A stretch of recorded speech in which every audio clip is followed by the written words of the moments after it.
So, for today's video, charot. So, kanang nani siya'y connection bahin sa nagtrending nga post sa isa ka papa nga nagpagawa sa iyang gibati or na-express sa iyang feelings nga gidala niya iyang anak sa libre nga public nga tambalanan para matambalan kay gihilantan. So, since sa kalisod sa itong panahon karon, sumangita siya tagpaagi no nga asa ta mas makasave or nabay ma-avail na to nga free. So, kabahin ani, murag na-experience magud pud ni nako, dili jud pud lalim nga kanang mangijawat ka ba unja wala dili bitaw mo sakay ang panahon nimo. So, as my experience kanang or na-observe jud nako for my 30 years nga kanang makig transactions or makigalubilo sa kuan sa crowd. So na-experience jud nako nga na discrimination if nga na lang imong look or pobre lang ta nga mga tao or yano lang ta nga mga tao i-compare sa mga kwartahan.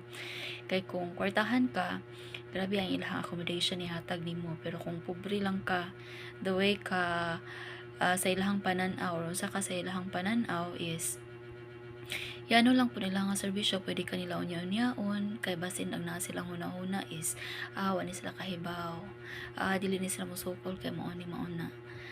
So naman ta sa public servants, or I am not saying that kana nga institution.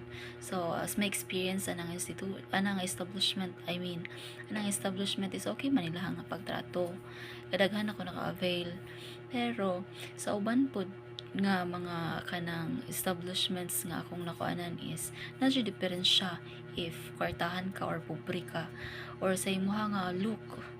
So sa ako nga pamorma is pobre raman jud ko, so pobre ra jud ko pamorma pod, lisod pod magdinato ta ikamaritis na pud nga pilingon, joke bitaw.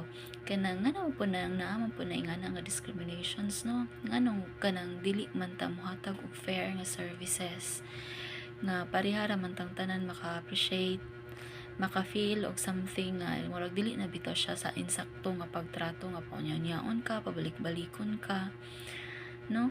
So dapat kanang kuan lang jud unta, fair ang pag-treat or sakto nga information ay hatag para dili pod mahasol ang mga tao. That's all.